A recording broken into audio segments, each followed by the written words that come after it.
Today on Fox News at 4, a man walks into a West Mobile credit union bleeding from gunshot wounds. Well, police say he told employees and why the building and a nearby home were roped off. And when will U.S. Space Command actually move to Huntsville? What we're finding out about the new timeline for a permanent headquarters. In your forecast, we're gearing up for some fog tonight, but the big story will be how warm it's going to be on our Friday. We're talking middle 80s and a nice weekend coming up on Fox 10 News at 4. First on the Gulf Coast with breaking news and weather. Fox 10 News starts now. Hi there. Thank you for looking in. It is Thursday. I'm Lenise Lagan. And I'm Shelby Myers. We're so glad to have you here with us for Fox 10 News at 4. First today, employees and customers at the New Horizon Credit Union on Airport Boulevard getting quite the scare when a guy suffering from gunshot wounds walked into the business. Yeah, the man told credit union employees that he had shot himself twice. Police have the credit union roped off along with a house behind it. Officer Roderick Miles saying that it's not been confirmed that the guy came from that house. He says the man still had a gun but didn't point it at anyone inside the credit union. Neighbors tell us they heard the gunshot or the emergency sirens that followed. Officer Miles says he was rushed to the hospital. Employees at the bank called and said that adult male victim walked into the bank with 2 self-inflicted gunshot wounds. At this time, it's believed that those gunshot wounds are severe and possibly life-threatening. This is still a fluid investigation. Of course, we'll keep you updated. Yeah, Brendan Kirby is on that story. Senator Tommy Tuberville speaking with U.S. Command today about plans to move Space Command to Huntsville. The senator asking General Stephen Whiting for an update on the move, noting today was the deadline on securing a new military construction agent. He also asked Whiting about the logistics of refueling satellites in orbit, a capability the U.S. currently does not have. So my recommendation, Senator, is that the United States develop a on-orbit logistics and servicing capability that would allow us to bring maneuver warfare to space the same way that the U.S. Navy, U.S. Air Force, U.S. Army, U.S. Marine Corps execute maneuver warfare in their respective domains. Whiting says the move is on track to make a new permanent headquarters ready by 2031. Savannah Guthrie shed tears in the first part of an interview on the Today Show. Yeah, it marks the first time that she's talked about it on TV, about her mother's disappearance. Guthrie hasn't been on air since traveling to her mother's home in Tucson, and that was weeks ago, early last month. Well, Guthrie recounted a conversation with her brother and says she blames herself for what happened. I just said, do you think because of me?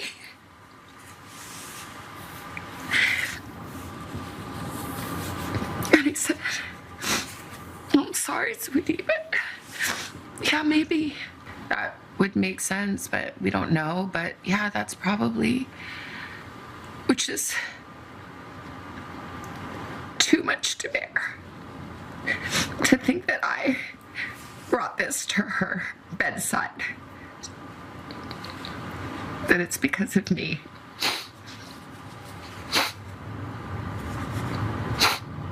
And I just say, I'm so sorry, Mommy. I'm so sorry. It was a difficult conversation.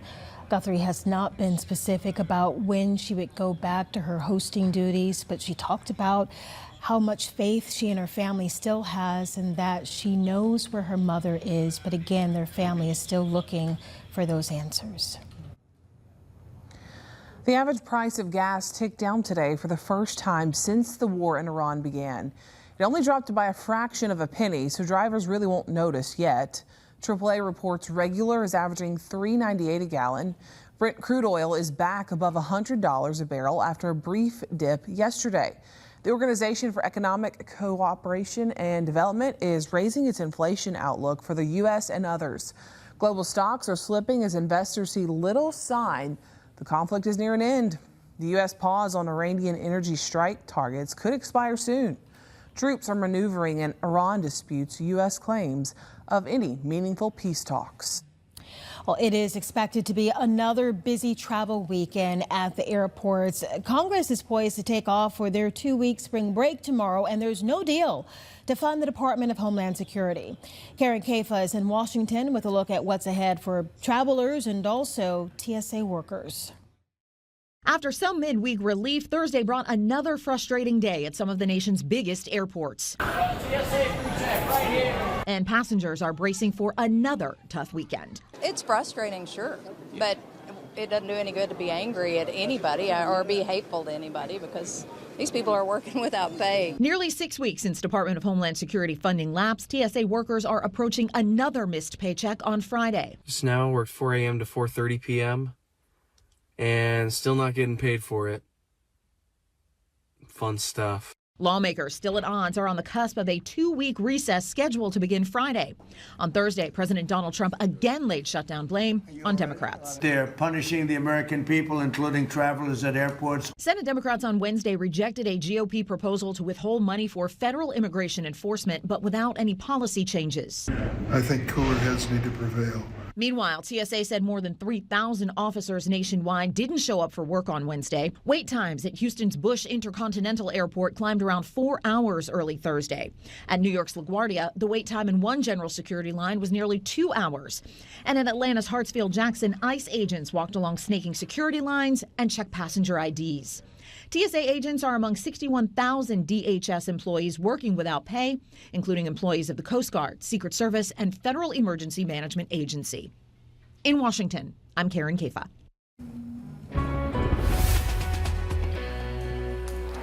All right, let's take a live look outside. We had some cloud cover out there, but now we're just seeing more of the sunshine. Can't get over these temperatures. It really is nice. Yes, it is. I was talking with somebody today, though, and they were like, is it going to rain? Like, what is going on with this weather? Because yesterday and today in the morning hours, there's been a lot of just kind of... It looked like it was going to rain. Cloud cover. That is the springtime fog machine. Okay. Oh, setting that's up. What that is? Yes. So okay. What's happening is the clouds are not low enough to actually be fog. There was fog in plenty of locations this morning, and it was dense in some locations. We're going to see that again tomorrow morning. Okay. And it could be particularly dense and a little more widespread. So tomorrow morning might be another morning where it looks like it's going to rain. We don't have any significant rain chances over the next 4 days. I didn't think so. My sister's in town, and she said, "Where is the sun?" Yeah, it's coming. Well, now it's gorgeous. I told her, yeah, it's out there is now. absolutely beautiful out there right now. Your temperatures sitting in the upper 70s or close to 80 degrees. It's 81 in Molino and Milton, 83 in Crestview. Temperatures in the 70s close to the coast here. You have 71 in Destin, 75 Navarre, 75 in Gulf Shores.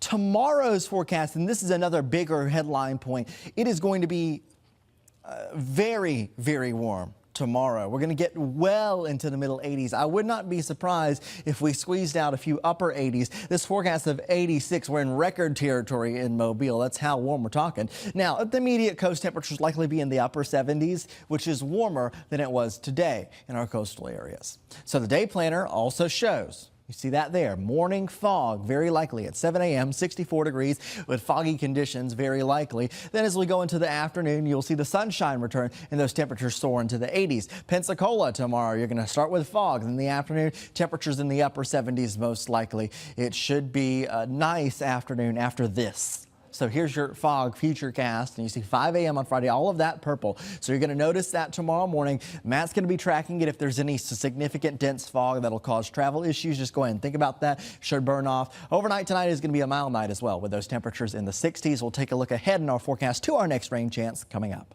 All right, Nicholas, we will see you then. The 6th annual boat show on the Bay is happening this weekend at Battleship Memorial Park.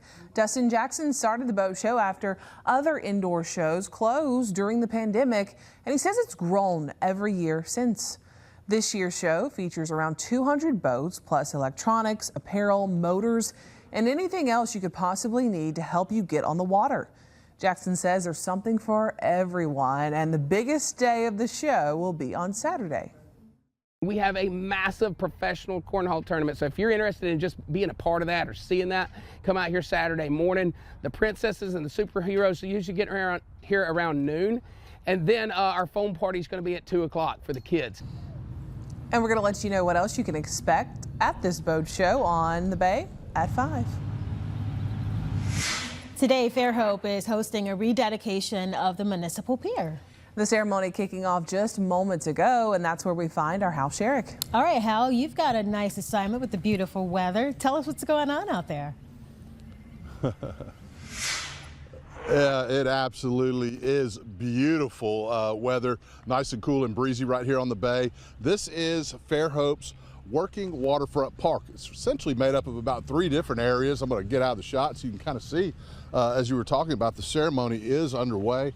And what we're looking at here is a newly dedicated rose garden and fountain dedicated to former Fairhope Mayor Tim Kent. It's the Tim Kent Rose Garden and Fountain. And I just realized that when Mayor Kent took over, he's the one that he was Fairhope's first botanist, and he actually put this rose garden in when he was mayor and built the fountain, the first fountain. So very apropos that it's been named after Mayor Kent.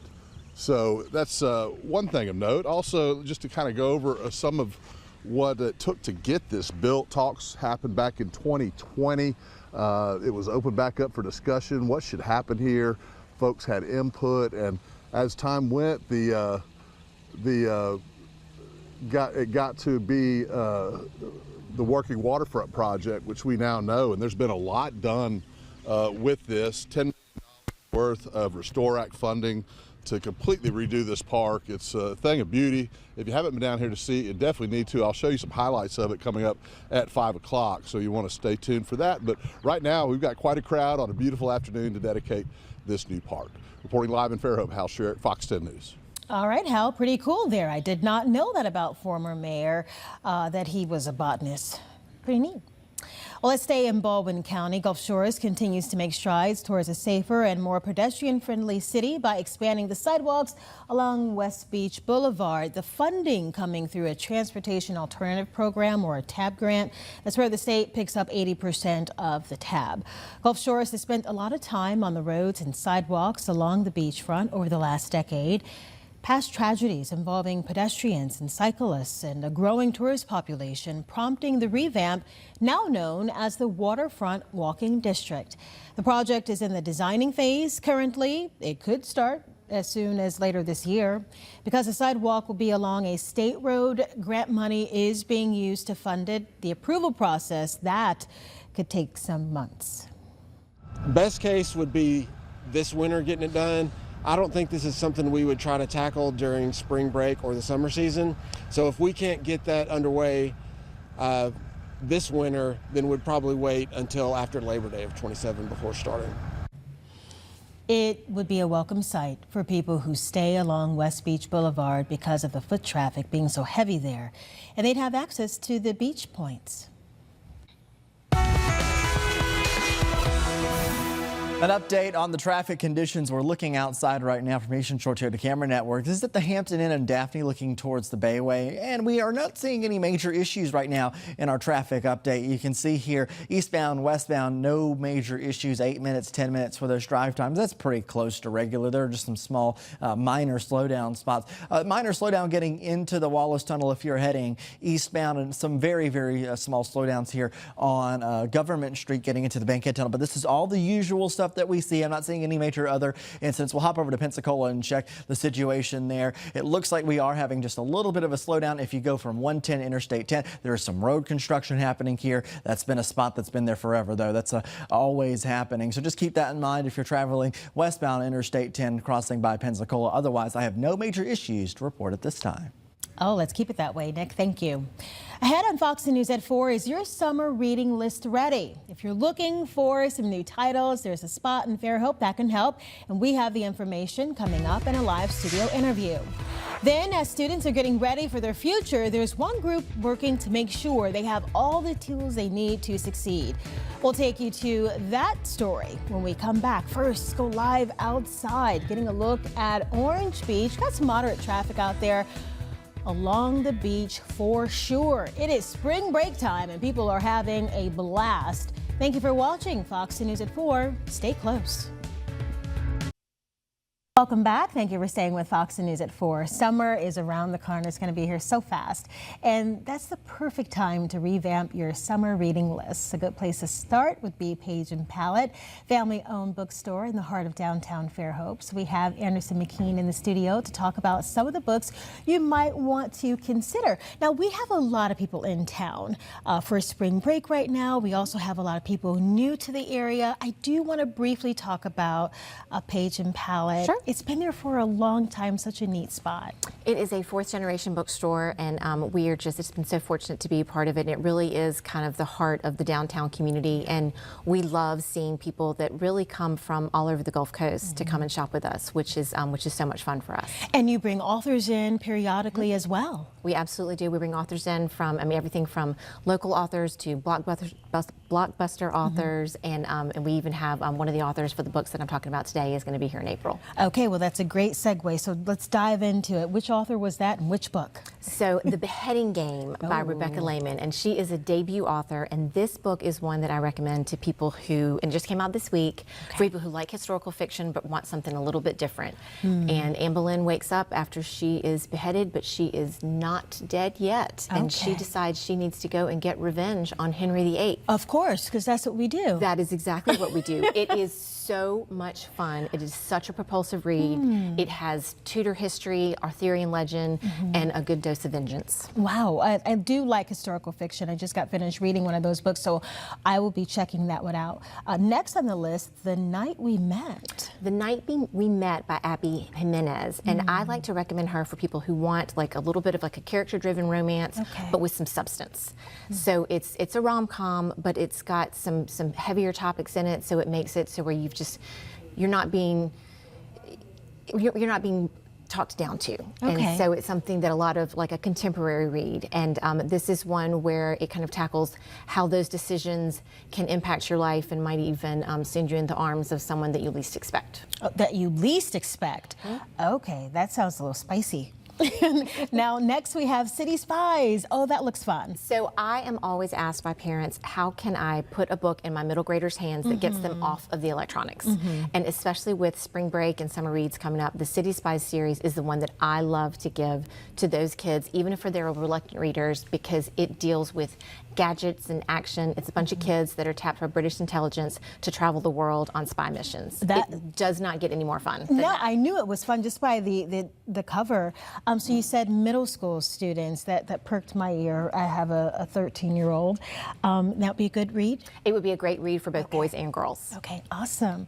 So how do you find these books? I mean, I know you're surrounded by it, but you probably see so many. Is it difficult to narrow it down to which ones you're going to put on your list? And we're very fortunate is that we have wonderful reps within the publishing world, and then I tune into the different, the book podcast and the publishing, social media, and then just kind of we also know our customer base and try to get as broad of a range as we possibly can to meet as many of their tastes as we possibly can. All right, and all of these books are available at Page & Palette right now? They are. Two of them just came out this week.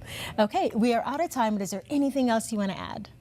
Just that make sure that when you come and see us, check out our staff picks table, because that is where we put our own personal reviews for each of the books. So if you don't necessarily want to talk to somebody about what you want to read, you just want to browse and take your time, read those, because that's where we put our favorites. Okay, this is the best time to pick up a good book, and so many people are doing that now. Have you noticed more and more people are reading? Absolutely. I mean, there was definitely a period of time where people said, oh, bookstores are dead, everyone's going to read it on an iPad. That is absolutely not the case, and they are stacking their beach bags for this upcoming summer and spring break, and we're excited. I love it. It was good to see you. It's good to see you.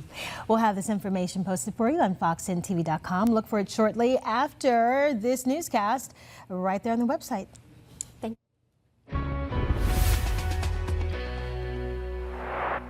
A look outside from Asian Shore Toyota Camera Network. This is our Dolphins camera, mouth of the Mobile River, looking out towards Mobile Bay. A little bit of traffic going into the tunnels there. Not looking too bad, though. It's a warm afternoon on the Gulf Coast. Here are your weather headlines for today, and you can see morning fog is going to be something that we're keeping track of. That is going to be for our Friday morning. It looks like it could be dense in some spots. Then Friday afternoon, it's going to be extremely warm there. We're expecting temperatures to get into the middle, maybe even upper 80s. This weekend, though, a dry front comes through Friday night into Saturday morning, and then we'll see very pleasant conditions. So overnight tonight, it's going to be mild, and you're going to have temperatures mainly in the 60s. You'll notice a few clouds rolling in and maybe the fog development as we get to daybreak on our Friday. Those temperatures again in the low 60s here or upper 50s, 59 Fairhope, 59 in Gulf Shores. Here's that fog futurecast, and you can see all of this area purple here. That is very, the potential is there for some very dense fog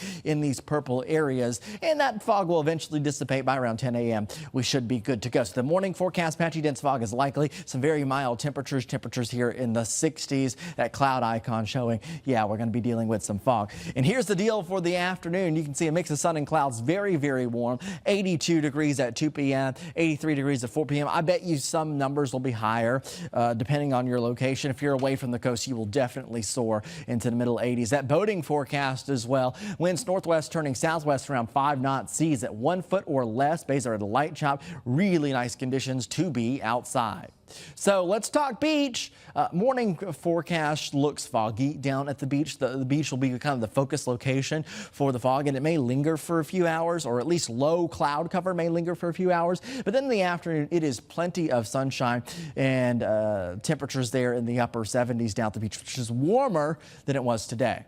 Now, the weekend, we do see some changes here. Notice Saturday, this is 74 degrees, low risk of rip currents, but it's going to feel a little bit cooler there because of the wind, and you're also going to have clear sky out there. The surf 1 foot, it might start going up though, and going to have a strong northerly wind. By Sunday, we're sitting here with a 3 to 5 foot surf. That's as winds start to really pick up. So that is going to be a rougher surf day. Keep that in mind. UV index forecast will be pretty high as well as we go through the weekend. A little lower on Sunday with some extra cloud cover in here. And looking long range as we look into early April, all these warm temperatures going to continue? Well, we think so. Warmer than average temperatures showing up there in the long range outlook from the Climate Prediction Center. And it looks like this ridge of high pressure that is in place is going to stick around through the end of the month locally. So that means generally low rain chances and warm temperatures. Notice next week, though, we do start incorporating some small rain chances. Scattered showers become possible. You see that reflected in the 7-day outlook.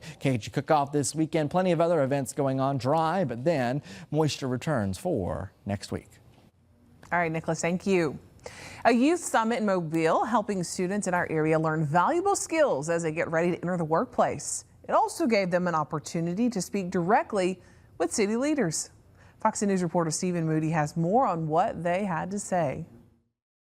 The I Lead Youth Summit in Mobile Thursday proved to be both important and informative. The students from Mobile County area schools spent the morning giving their input on what makes this area great and how to improve on it.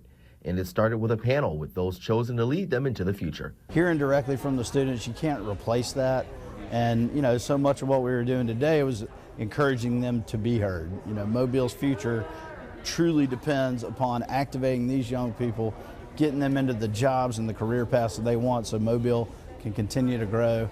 They also had different listening sessions and workshops, and following that panel, it was very clear that they had felt heard. Well, I actually had the opportunity to meet Mayor Spiro a bunch of times, but we'll always keep talking about the same topic: violence, violence, violence. And one thing that my fellow colleague here said is community, and not seeing the community that it should be in Mobile right now. I feel as though, yes, our voices were heard, and we know that they were listening to us, and even if they didn't take it all in, there was a little seed that was planted that was like, that could eventually grow into something else as more people continue to say the same thing over and over. And I really liked how after our panel, we still continued to talk about the things that we were talking about on the panel, which made me know that they were actually listening with what was said on the panel. I'm glad that all of the students were here and that the mayor was here, that all of these important people were here to hear these ideas and all of the information and to take all of that in and hopefully do something about all of our problems and what we presented today to us. And leaders like Commissioner Merceria Ludgood were impressed as well. It's going to take all of us, whether we're in leadership or just work in whatever aspect we're in the community. We know that there are young people out there who have something to say and open ourselves to be willing to hear what that is. Stephen Moody, Fox 10 News. Well, coming up at 4, a 2000s rom-com is getting the Netflix treatment. We'll have the details in your entertainment news next. The Fox 10 Pledge of Allegiance.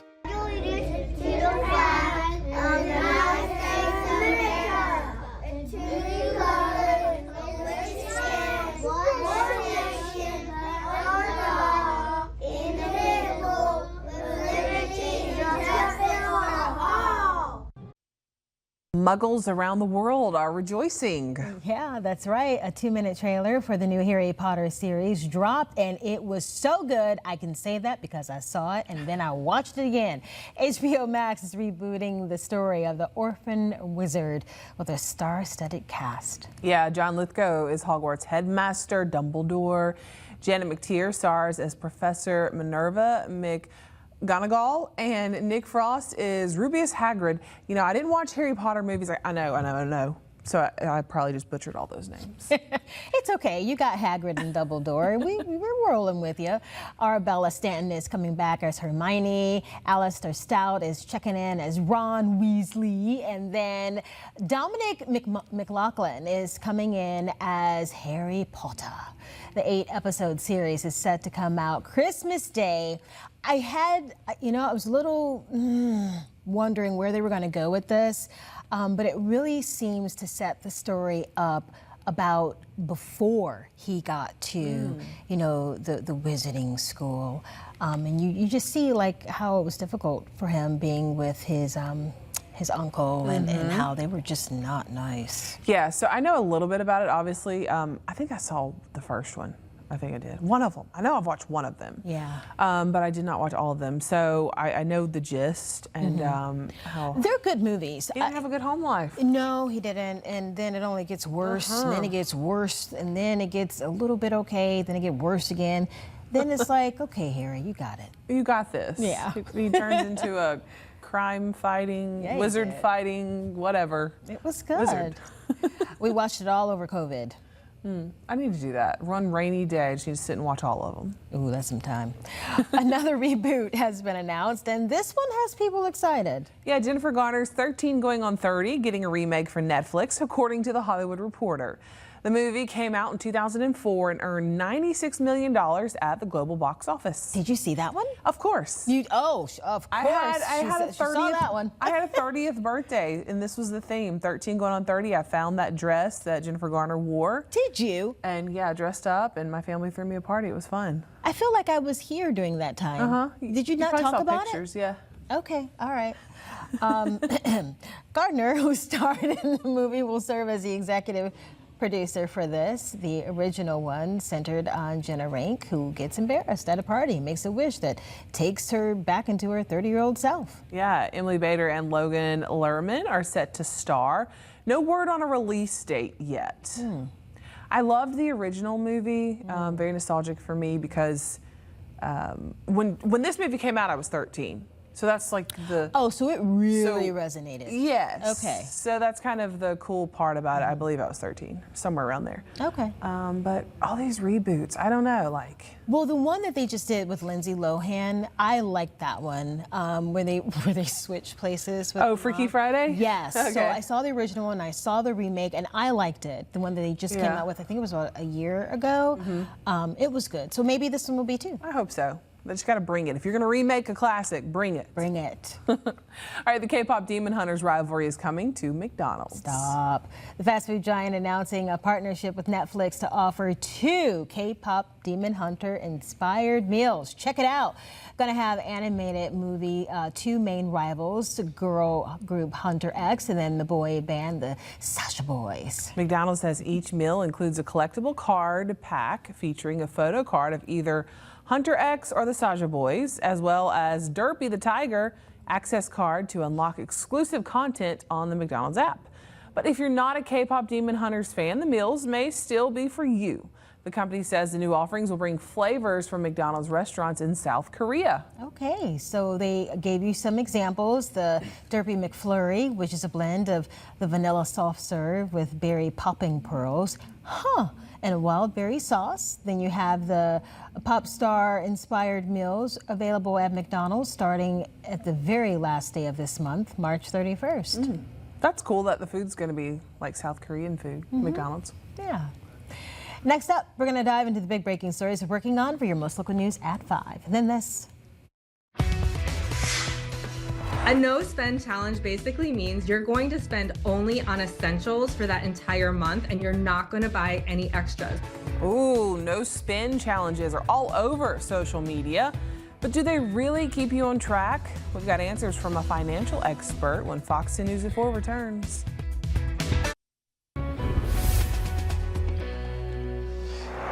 At 4:37, looks like we're starting to get a little bit of buildup heading into the tunnel there. If you're heading eastbound on Interstate 10, so just keep that in mind. We'll have a traffic update, of course, a little later on, 4 and 5. But right now it is warm outside, and that's going to continue into our Friday. Friday is kind of the standout afternoon for us over the next 7 days, where we're soaring. We're going to be around 86 degrees in Mobile. That could push record territory there if we get there. Now, the weekend, there's a bit of a change. We have a front that passes Friday night into Saturday morning and knocks our temperatures down just a bit. You'll notice a bit on Saturday, a bit on Sunday. We might have a few extra clouds on Sunday as well. But overall, it is going to be a warm forecast if you extend this out into next week, where the pattern doesn't change too much and we keep temperatures generally in the low 80s. And for the most part, it's a dry forecast. All right, your temperature outlook looking even beyond that. We're looking April 1st all the way through the 5th. The Climate Prediction Center puts out this outlook, and this is the odds of warmer than average temperatures here, at least in the reds. And you can see it's very likely that we're going to have warmer than average temperatures. A ridge of high pressure, it will likely continue to sit over our region, and that's going to lead to the kind of warming feel. There's no big systems traveling through the flow here. The strongest flow in the upper atmosphere right now is well off to our north. That's the storm system tracking. We're just not in it right now, so we're not getting any storm systems. For the near-term forecast, patchy dense fog seems very likely into tomorrow morning. Also some very warm temperatures, as I mentioned, in the afternoon. Here's tonight's forecast. Mostly clear early. Patchy dense fog overnight. Temperature 62 degrees. Fog is going to be there with low cloud cover tomorrow morning, so you might notice it as you're heading out the door. Oh, it looks like it's going to be raining. It's probably going to be some fog around, but it's going to be a dry forecast the afternoon. Very warm. Those temperatures in the middle 80s and upper 70s at the coast. All right, Nicholas, thank you. Well, middle age will no longer be a barrier to enlisting in the Army soon. On April 20th, the maximum age for new recruits will go up from 35 to 42 years old. The change brings the Army in line with the Air Force and Space Force. The Navy and Coast Guard have a slightly lower maximum age of 41. The Marines is the most restrictive, with a cutoff age at 28. The Army raised its maximum age to 42 during a recruitment slump 20 years ago, but that change was only temporary. Recruits with one conviction for possessing marijuana or drug paraphernalia will also no longer require a waiver to join. Toyota recalling more than 140,000 Lexus SUVs. There is an issue with the rear view camera. The camera may not display an image when the vehicle's in reverse. You know that can increase the risk of a crash. Affected models include certain 2022 to 25 NX250 and NX350s. Also models 2023 to 26 RX350 and 2024 to 2026 TX350s. The dealers will get that replaced or repaired for you free of charge.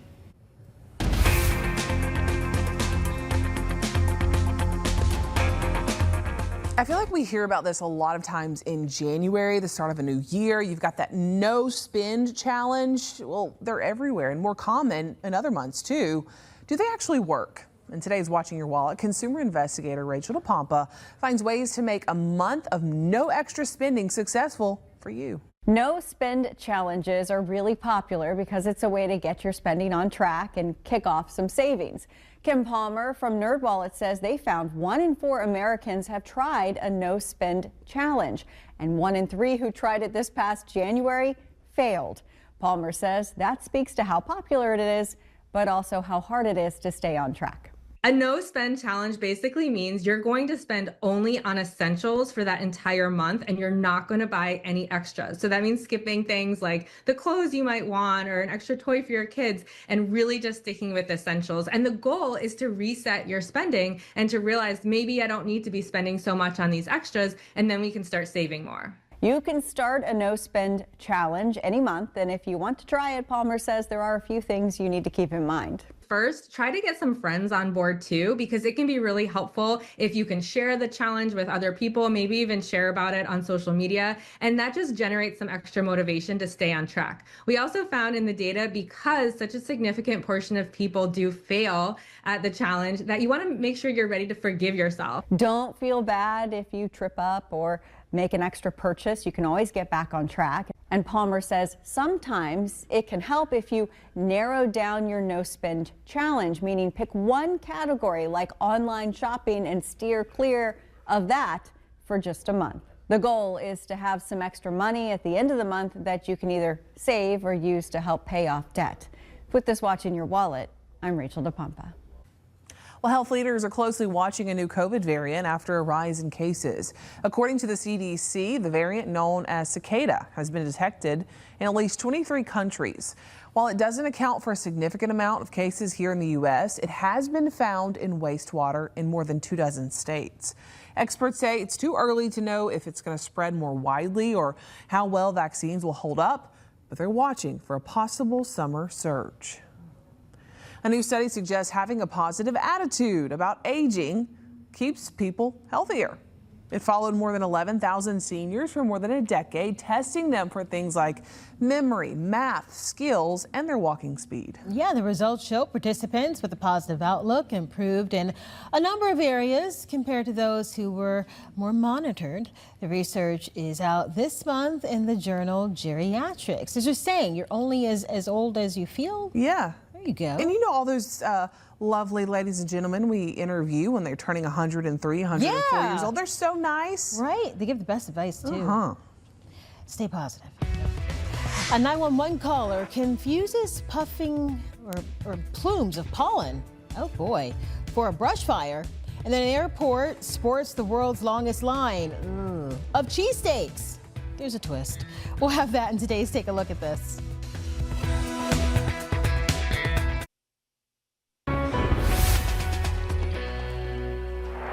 4:46 is your time. I want to show you Dauphin Island here from Asian Shore Toyota Camera Network. Wow, lovely view here. You can even see the boats going by here, the ferry there. This is a lovely blue sky view, but we are expecting some fog to happen overnight tonight. And these are one of the locations. This is one of the locations that will likely see some of that fog development here. This camera is at the Dauphin Island Sea Lab, and typically in the mornings on these kind of fog setups, we do not see a lot from this camera. So we'll be watching.